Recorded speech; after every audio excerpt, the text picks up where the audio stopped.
Buenas noches, estamos en el Basta Allá en la radio por FM Libre 92.7 del dial Radio Comunitaria de Alberdi. Somos Eduardo Planas y Jorge Carranza. Estamos con nuestro operador, Ricardo Maidana. Pueden enviar mensajes al WhatsApp de la radio 351-86-72-070. Estamos con nuestro invitado, Manu Cerviño. Manu es artista, docente, músico y escritor. Compone música para orquesta y para otras cosas. Es baterista. Es escritor de ficción y microrrelatos. Ha integrado el grupo de jazz Pablo Reartes Trío. Tiene un disco propio, Yo Soy Otro. Escribió en coautoría con Diego Valdés el libro El elefante de Prunda. Publicó el audiolibro Las mejores cosas del mundo. Concurre al Café Literario La Bandada.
La canción Tutuca del Pablo Reartes Trío, canción elegida por Manu Cerviño, que es uno de los intérpretes del grupo.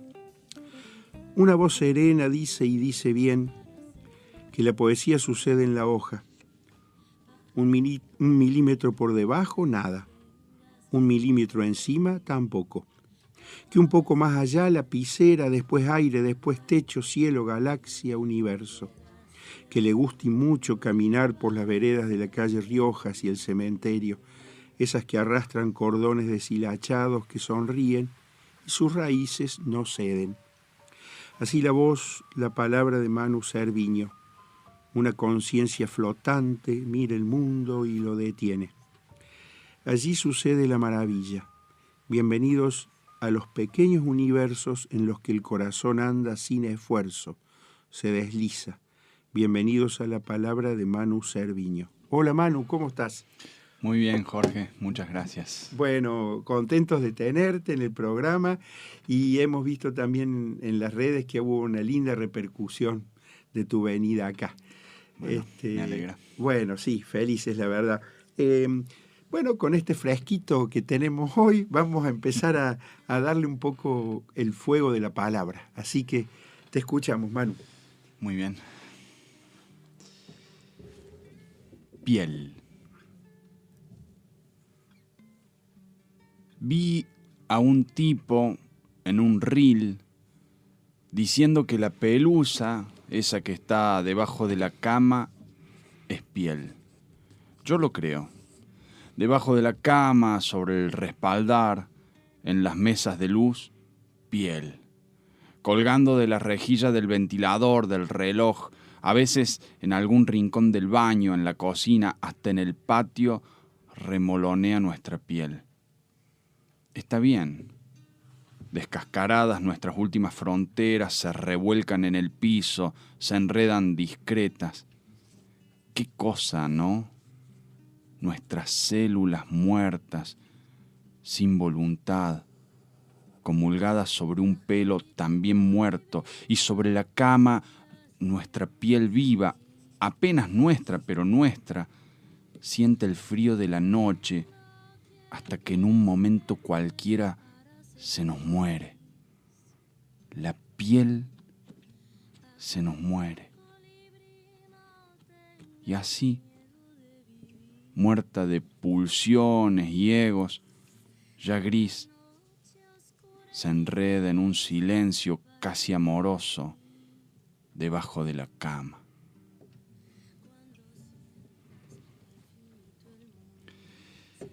Voy a leer ahora el texto al que se hizo breves referencias recién. Se llama Un puntito. La punta de la lapicera se hunde en el papel y lo perfora. Solo quería escribir sin grandes pretensiones, pero hoy no se va a poder.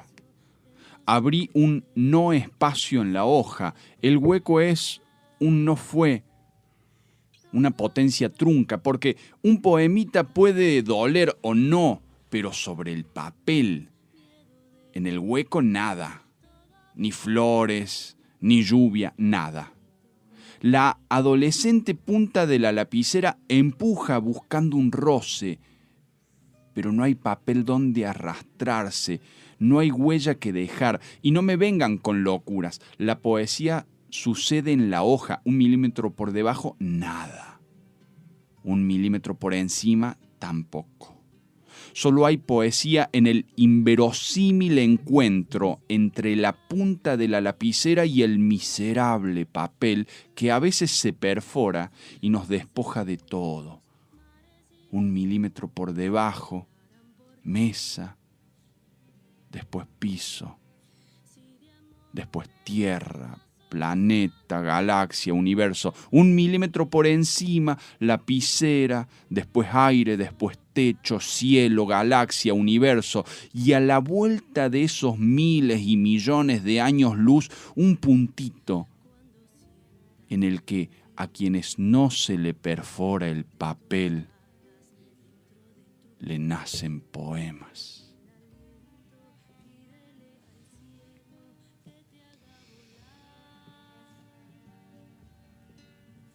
Dos discursos. Laura exhala hormigas. Sí, así como te lo cuento, inhala normal, aire normal, pero cuando exhala, bueno, hormigas. Lo hace solo de noche, no sé.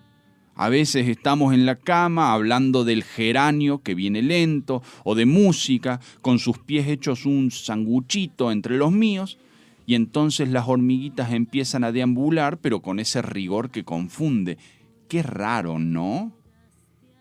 Esa predisposición al orden y que hace pensar que están detrás de algo y que la vida tiene sentido, y además un sentido estricto, indiscutible. Laura habla en hilos. Yo más bien puntos. Ella tiene el ingenio de la conversación. Yo asiento o subrayo o resoplo por la nariz, o como mucho acompaño frunciendo el ceño y remato con alguna indignación del tipo ¿podés creer? Hay días que las hormiguitas están muy inquietas, entonces yo sé que tengo que interrumpir la charla para entrar la ropa porque seguro viene tormenta. Otros están más señoronas y se mueven a paso cansino. Pero sí o sí a las 2 de la mañana se bajan de la cama y con esa linealidad hormiguística desaparecen. No es muy fácil para mí hablar de las hormigas. Supongo que cuando algo es tan íntimo de una pareja conviene no hablarlo y sencillamente vivirlo. Pero anoche, en un arrebato, le dije a Laura, ¿viste que siempre a las 2 de la mañana se van? Y ella respondió, sí. No sé por qué me hace sentir un poco incómoda hablar de las hormigas. Lo mismo, menos mal que aparecieron. Ahora la cama amanece sin ni un rastro de las hormiguitas que vos exhalás cada noche. Literatura 10. A ellos. Únicamente puedo escribir de noche. Escucho música para estimularme, pero me pongo un solo auricular porque Constantino, mi hijo, es asmático y no puedo desentenderme de su respiración. Ahora está bien, pero cuando se complica es desolador. Se pone pálido, inhala rápido, como tratando de sacar aire de donde no hay, y la pancita se le hincha y contrae como un corazón o un sapo. Cuando se le cierra el pecho, el ruido que hace es, no sé, un silbido roto, un fuelle apuñalado. En realidad en esos momentos el perforado soy yo. Impotente y solo, más solo que nunca, intento hacer todo porque mi mujer se petrifica en un llanto mudo. Me lo pone a Constantino en los brazos para que le haga los disparos de corticoides. Esos medicamentos son lo único que tengo contra la impotencia, contra la desesperación de Constantino y contra mi propia desesperación. Y yo nunca quiero pensarlo, pero cuando su respiración se vuelve deforme,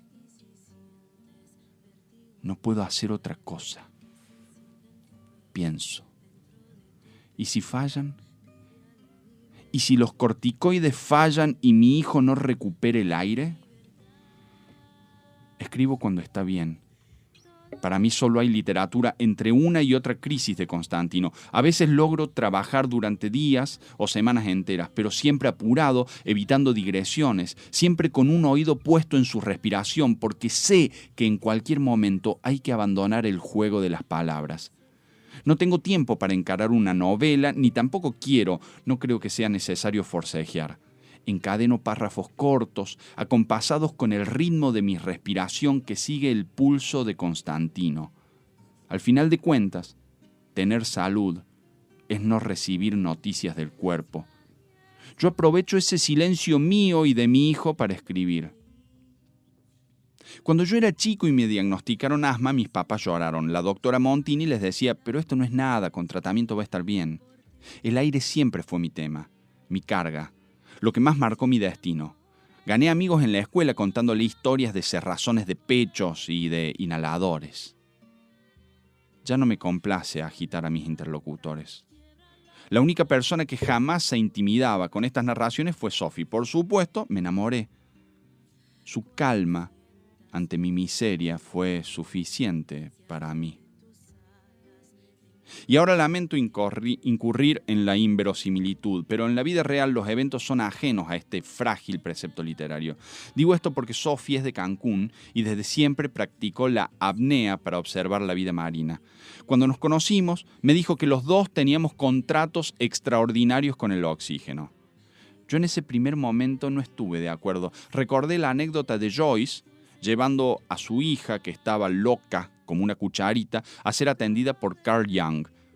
James Joyce, el escritor James Joyce, motivaba a su hija en la escritura. Ese día, reunido con el terapeuta Young, tal vez incapaz de aceptar el padecimiento de su hija, el escritor comentó que él, experimental al límite de lo irracional, y su hija, la loca, escribían lo mismo. Young, no menos poeta ni menos lúcido, le respondió: sí, pero allí donde usted nada, ella se ahoga. Entonces Sophie, tal vez para sacarme de la momentánea fuga, repitió: vos y yo tenemos contratos extraordinarios con el oxígeno.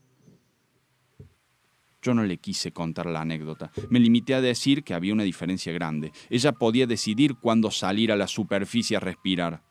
Pero entonces remató: no te creas. A veces los colores del mar te atrapan y perdes el control. Es como si te volvieras parte del arrecife, olvidando la superficie. Muchas veces quedas 5 o 6 segundos más lejos de lo que necesitas estar.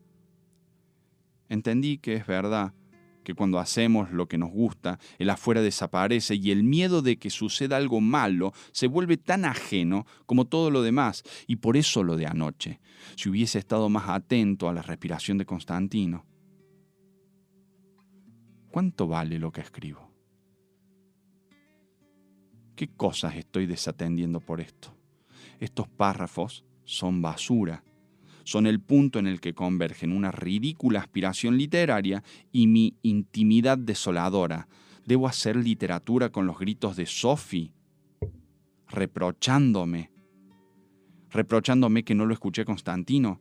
También podría describir su pijama arrugado, su pelo desordenado, nuestro hijito tendido en sus brazos. Debo transfigurar todo este horror. Debo recostar entre estas palabras el desgarrador suceso tal cual pasó, crudo, miserable, espantoso. ¿O lo debo adornar? ¿Quiere usted una metáfora sobre un cuerpo sin aire? Prefiere menos adjetivos. ¿Sabe cuándo superé mi asma? Cuando empecé a ser el garante de la respiración de mi hijo. Anoche, mientras escribía algún cuentito rococó, Sophie trajo a Constantino en brazos hasta el living, donde yo escribo y grito: no respira. Entonces se lo arrebaté y sí, ya estaba inconsciente. Lo puse en el suelo y le empecé a hacer masajes cardíacos y respiración boca a boca. Sophie, como siempre, se apoyó en una pared y se entumeció.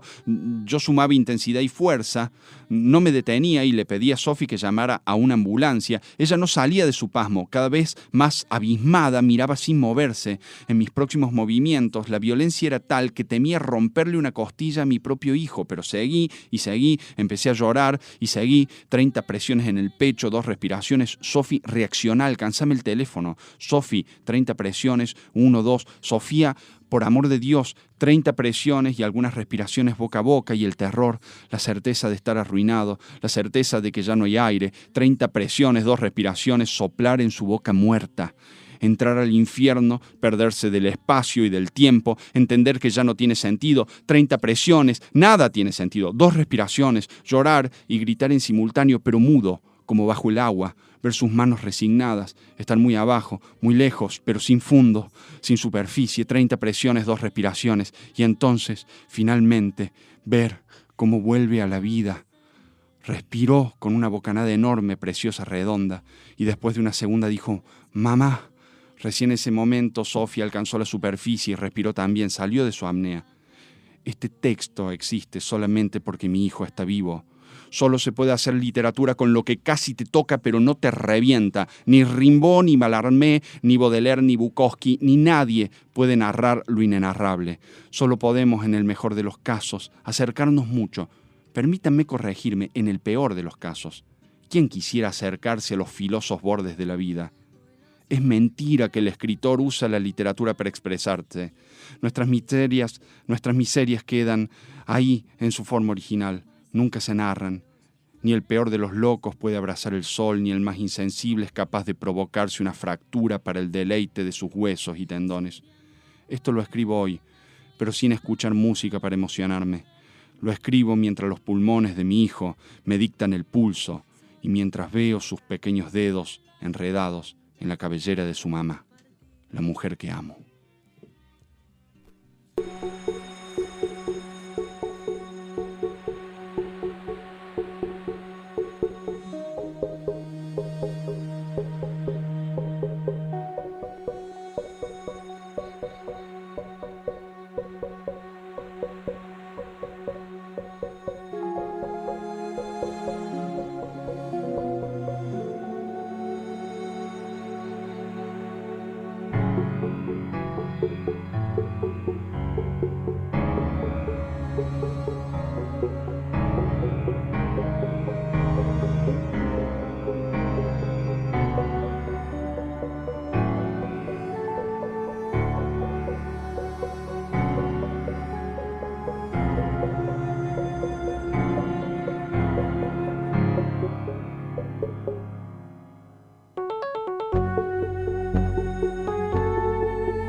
Ha sido la canción Yo Soy Otro de Manu Cerviño, nuestro invitado.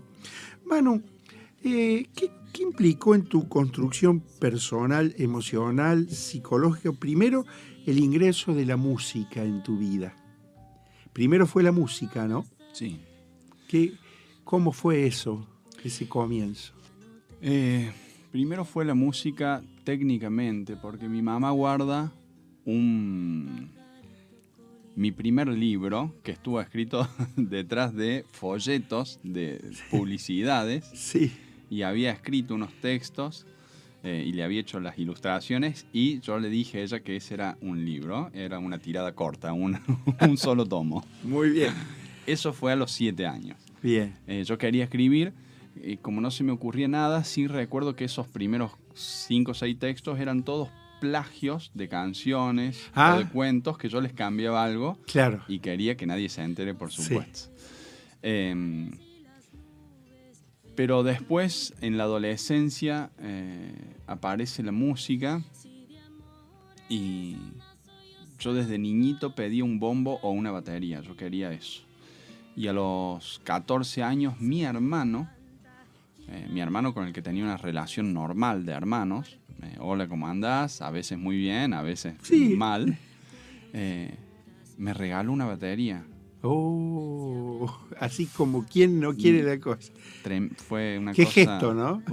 Hasta el día de hoy. Para mí fue enorme, porque se la regaló a un pibe de 14 años, pero se la regaló él, que tenía un trabajito, pero que tenía 18.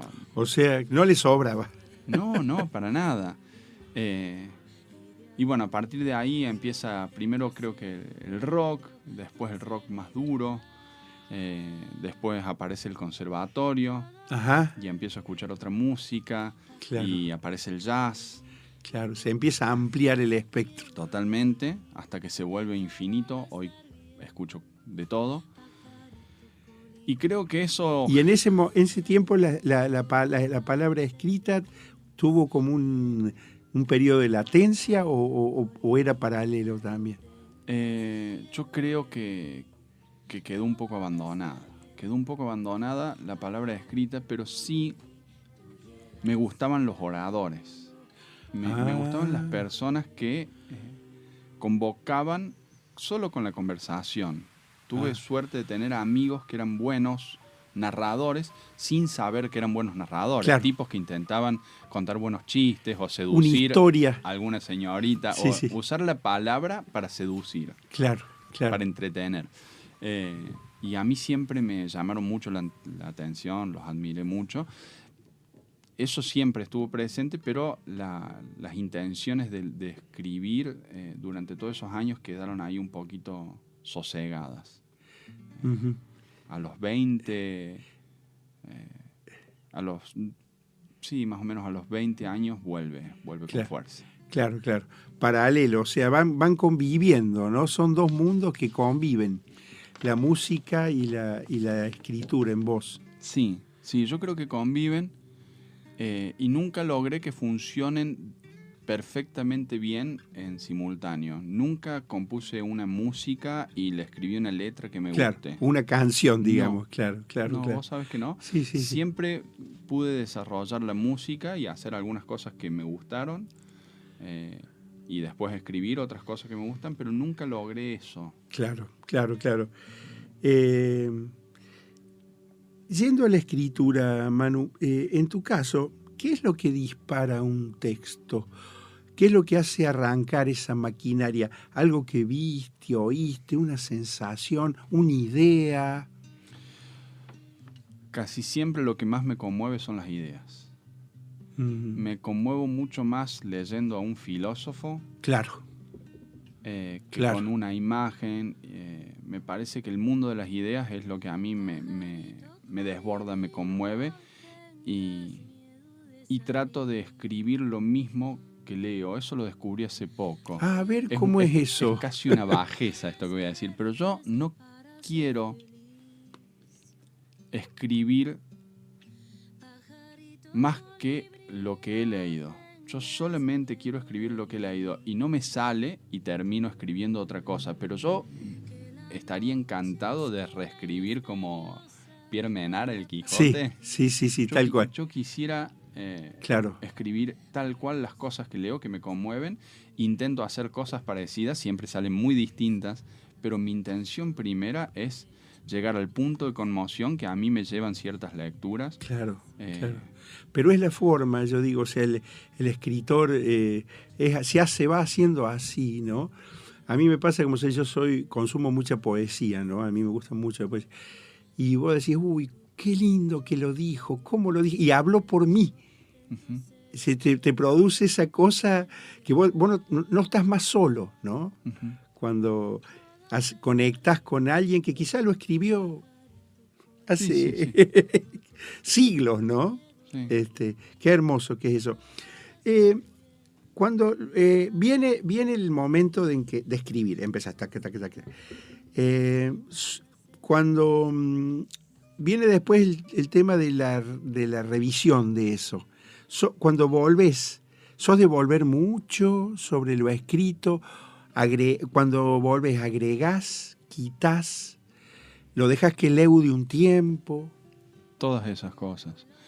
Escribo casi siempre en una sentada, termino completamente el texto y a partir de ahí me tomo años de mirarlo. Bien. Muy bien, años, muy bien. Durante años. Y de hecho lo miro comúnmente durante muchísimo tiempo y cuando ya estoy harto de verlo se lo comparto a amigos. ¿Algún referente? Claro, que correctores literarios, escritores. Sí. De hecho, estoy trabajando ahora en un libro que está terminado desde debe hacer unos 3 años y esos 3 años son ya para atrás otros 3 de corrección y me estoy dedicando solamente a corregirlo ahora con correctores literarios. Lo estás puliendo. Sí, para mí Borges recordaba que Croce había instalado esta idea de que el arte es expresión. Sí. Y yo creo que la idea de Croce era mucho más compleja, pero creo que si uno tuviese que reducir una definición de arte en una sola palabra, yo diría que mucho más que expresión es corrección. Me parece que lo más valioso del arte no es la expresión. Me parece que uno se expresa constantemente, claro, y con herramientas que están muy lejos del arte y que hasta son más efectivas. un gesto, un grito. Sí, me duele la cabeza, le decís a alguien, y Sí, eso sí. no tiene por qué ser estético ni artístico, Claro, claro. y es una expresión tan liberadora. Me parece que lo realmente decisivo del arte es que lo que uno hace, lo que uno dice, lo que uno plantea, puede ser corregido infinitamente, o al menos hasta que ya no dé más de cansancio, y eso lo vuelve valioso. Decir me duele la cabeza es una forma de expresarse y muy efectiva, pero poder trabajar sobre un verso durante 10 años es lo que lo vuelve estético, artístico, y es lo que a mí más me conmueve del arte. Sí, algunos dicen que escribir es reescribir. Ujú. Un poco eso, ¿no? Lo que vos estás diciendo, ¿no? Un poco, Sí. en algún punto. En tu caso, ¿el texto suelta al escritor o el escritor suelta al texto? ¿Cómo se da la convivencia tuya? No lo sé. Sí tengo la certeza de que entiendo las cosas que escribo bastante después de que están escritas. Ah, sí. Yo empiezo a escribir algo, lo leo y en una primera corrección me doy cuenta de cuáles son las ideas más fuertes, y cuando lo estaba escribiendo no lo sabía. Claro, es como Y que no hubiera entonces, control en ese primer momento. No. Felizmente. Sí, no puedo, no puedo. Siento que si se me ocurre una idea perfectamente redonda, me daría muchísima pereza sentarme a escribirla. Claro. Me siento a escribir porque desconozco de qué va. Sí, Y sí. después trabajo hasta que descubro dónde está el nervio y lo refuerzo. ¿Es una sensación física comenzar a escribir también en algún punto? Sí, a veces. Pasa por el cuerpo, ¿no? Sí, yo quería que no. Yo quería ser más cartesiano, quería más filósofo. Sí, quería que el mundo de las ideas reinara por sobre el cuerpo. Y yo realmente deseo eso, pero después de estar más en armonía con la metafísica de Descartes, empecé a estar más del lado del equipo de Nietzsche. Claro. Que decía, pero usted tiene un cuerpo, amigo. Sí. Sí, muy lindas sus ideas, pero acá está el cuerpo. A ver, bajemos, claro, Acá exactamente. está el cuerpo que dicta. Son relatos breves los tuyos. Algunos, podemos, no alcanza, microrelatos, algunos sí, pero no sé, no quiero encasillar, pero textos breves. ¿Es importante en esos textos el remate, el final? ¿Es importante para vos? A veces sí, a veces siento que sí. Creo que debe depender de la intención del texto. Me parece también que a veces hacemos trampa y que ponemos el remate al medio. Mira. Y que seguimos solo porque entendemos de que se puede generar una circularidad. Me parece que hay como varios, voy a usar un término musical, varios jeites. Me parece que hay como varias formulitas que pueden funcionar. Me parece que el remate puede ser explícito. Bien. O implícito. Lo que sí creo yo es que hay un remate, aun cuando no está del todo explícito. El remate es la idea que nos mueve a ese texto. Claro. A veces, con mucha picardía, lo ponemos justo al final y hacemos toda una entonación. Sí. Y a veces no, está por otra parte, o a veces se sugiere apenas. Pero claro. Sí, debe ser claro. Importante eso. Manu, ¿y cómo decidís el título del relato, del microrelato? ¿Al final, después de todo, ya lo tenés de antes? Casi siempre al final. Uh-huh. Casi siempre al final. Me parece que tiene que ver con la pregunta anterior. Me parece que a veces el título es el remate. Es uno de los jeites. Sí. Claro. Que el título sea el remate y que uno cuando llega al punto final entiende el porqué del título. Me parece que es una de las formulitas que funciona bien. Sí, por ahí arrancas con el título, lees y después al final volvés de nuevo al título, ¿no? Y hay ahí un interregno, ¿no? Creo que esa es una de las razones de la narración breve, del relato breve, que uno puede releer y que puede tratar de descubrir esas pequeñas Sí, astucias sí. en el texto. Está bien, está bien.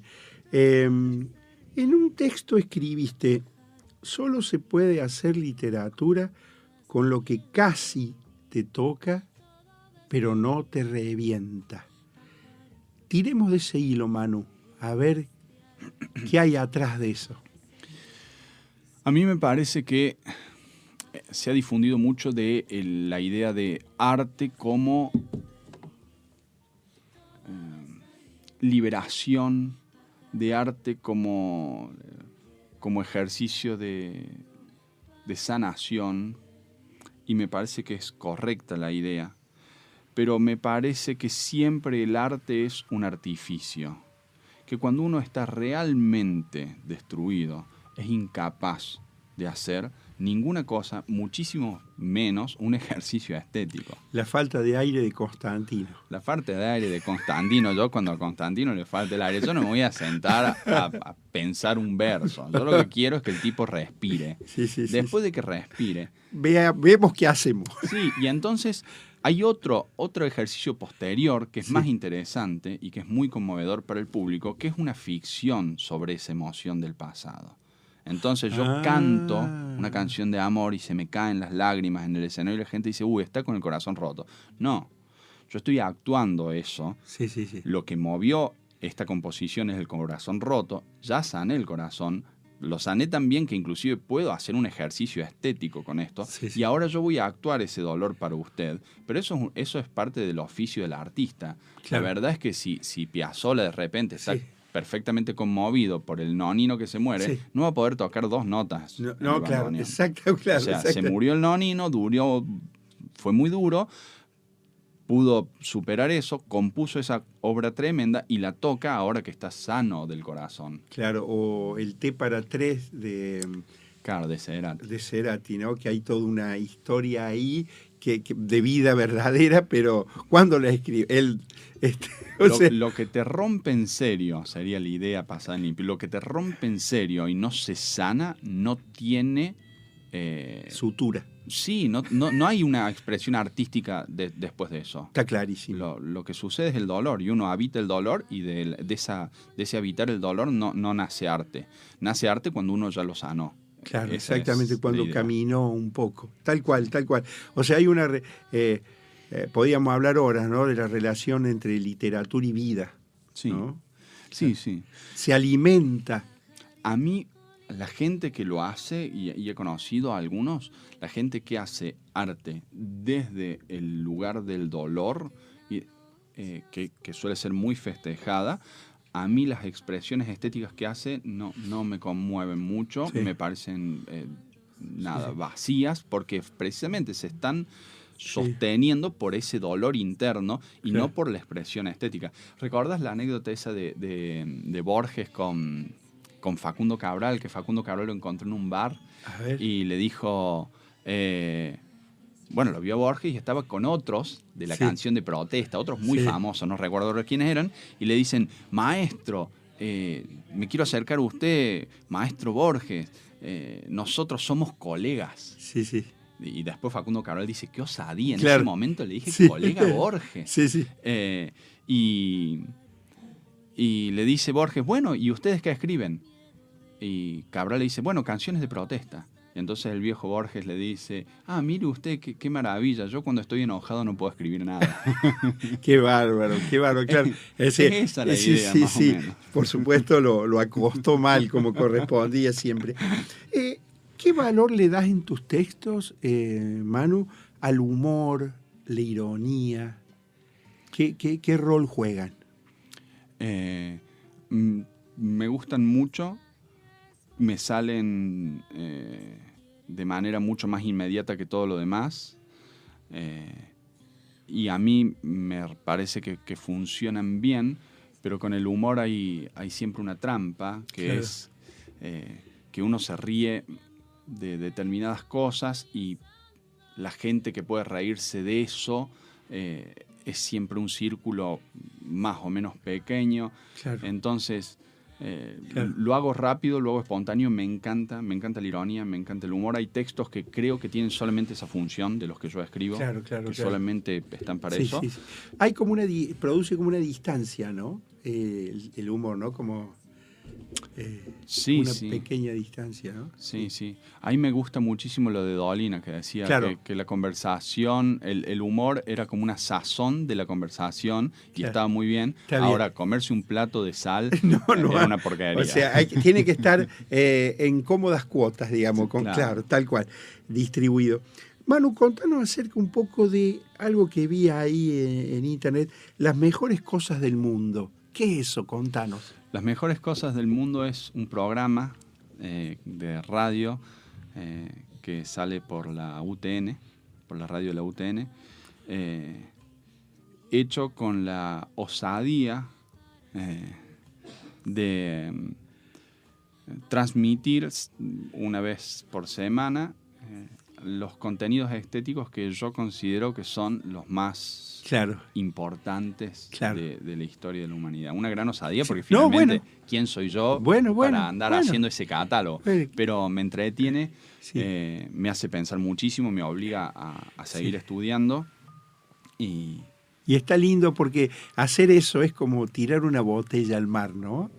Alguien agarrará algo, podrá decir, no me importa, pero es una cosa linda. Vos sabés que casi inmediatamente empecé a recibir algunos mensajes de personas que no estaban de acuerdo, que discutían, y bueno, pasa de todo. Moviliza, hermoso. Bueno, la charla pasó volando, Manu. Siempre le preguntamos al invitado, ya yendo al mundo concreto, ¿qué cosas de la realidad actual te emocionan, te conmueven o te duelen? El desesperado por la estética. Uh-huh. Hasta el hueso. Ajá. Mientras nosotros estamos ahora conversando, hay un pibito que se está rompiendo las uñas contra la tecla de un piano. Qué hermoso. Porque persigue una estética. Porque está esperando que se le revele una melodía. Y hay tipos que están 8 o 10 horas por día. Hay tipos que aman a sus hijos y aún así se están privando de compartir con ese hijo porque están buscando un verso. Nada me conmueve más que el que está desesperado detrás de una estética. Qué hermoso.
Ha sido un fragmento de la canción Epístola Fundamental de y por Manu Cerviño, nuestro invitado. Manu, un grupo más de textos que ya va promediando el programa. Bueno, vamos con uno cortito y veremos si llegamos con otro que tal vez es un poco más largo. Ojalá. Padre ausente. En mi casa hay un gallinero en el que cada vez que me meto, el tiempo retrocede un año. Lo construyó mi papá cuando yo tenía 15. Un día yo tenía 24 años y me metí 10 veces. Entonces no pude salir porque supuestamente tendría que salir con 14 años. Pero mi papá construyó el gallinero cuando yo tenía 15. Así que no salí porque no tenía por dónde. ¿Me explico? El punto es que tuve que esperar un año hasta que mi papá volvió a construir el gallinero máquina del tiempo. Cuando aparecí, mi papá estaba enojadísimo, me revolvió un chancletazo y empezó a decirme de todo. Entonces apareció mi mamá y le empezó a decir de todo a mi papá: inconsciente, ¿no ves que una máquina del tiempo es un peligro y los chicos son chicos y qué sé yo? Entonces mi viejo se metió en el gallinero y regresó en el tiempo hasta antes de conocer a mi mamá. Así que no sé cómo puedo contarles esto porque nunca pasó y yo nunca existí. Nada. Me calzo una alpargata mientras tanteo debajo de la cama buscando la otra.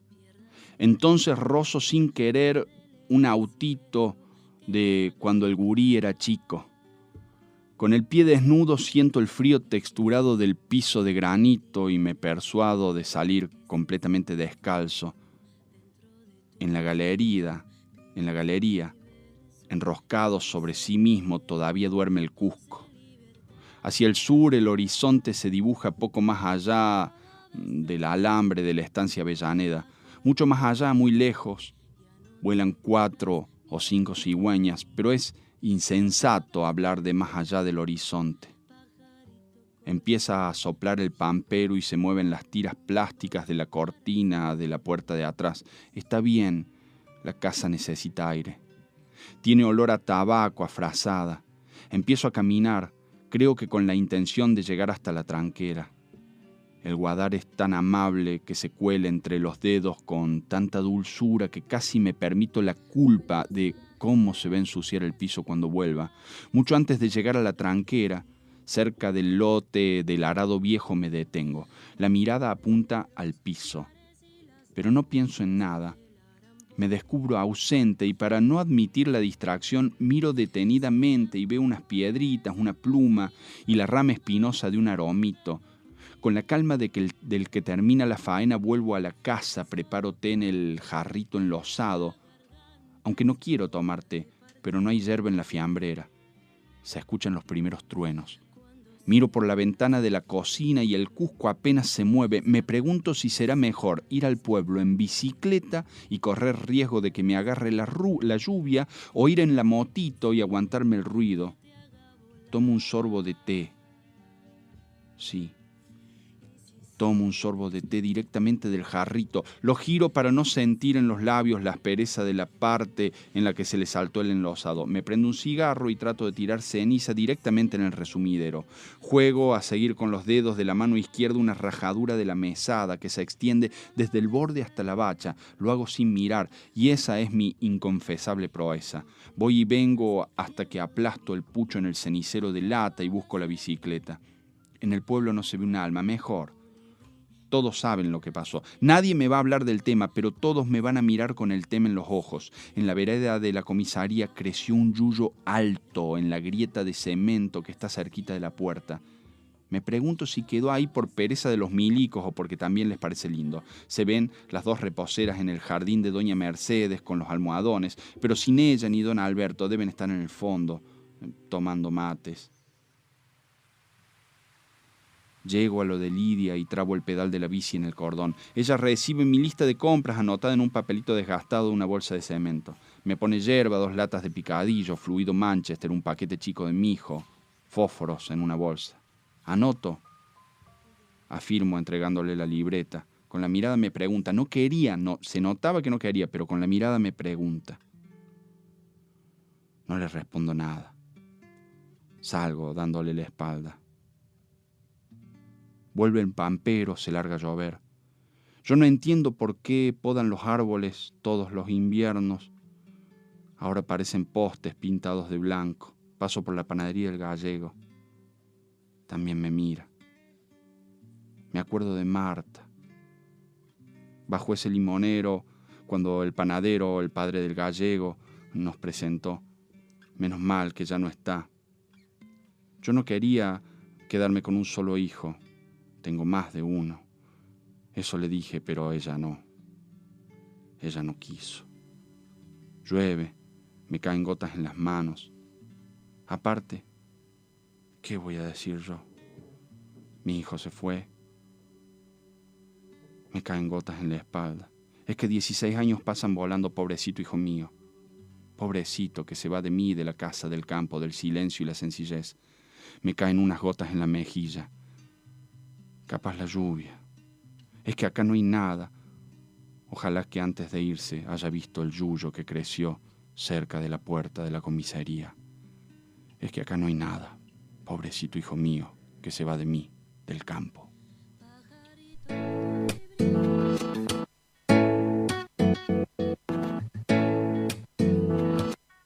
Tu beso se hizo calor, luego el calor movimiento, luego gota de sudor que se hizo vapor, luego viento que en un rincón de La Rioja movió el aspa de un molino mientras se pisaba el vino que bebió tu boca roja en la mía, la copa que gira en mi mano, y mientras el vino caía supe que de algún lejano rincón de otra galaxia, el amor que me darías, transformado volvería un día a darte las gracias.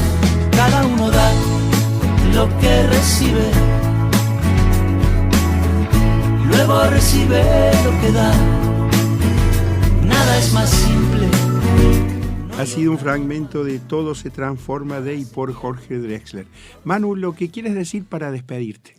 Nada, muchísimas gracias. Es para mí enorme. Somos muchísimos los que disfrutamos de estos momentos en los que alguien nos brinda un pequeño espacio para compartir precisamente esas cosas que hacemos encerrados en un cuartito, rompiéndonos los dedos contra un teclado del piano o de la computadora o lo que sea. Bueno, la verdad que ha sido un gran placer, Manu, tenerte en el programa. Nos vamos yendo hasta el próximo martes, en que nuestra invitada va a ser la escritora Laura Victoria González. Buenas noches.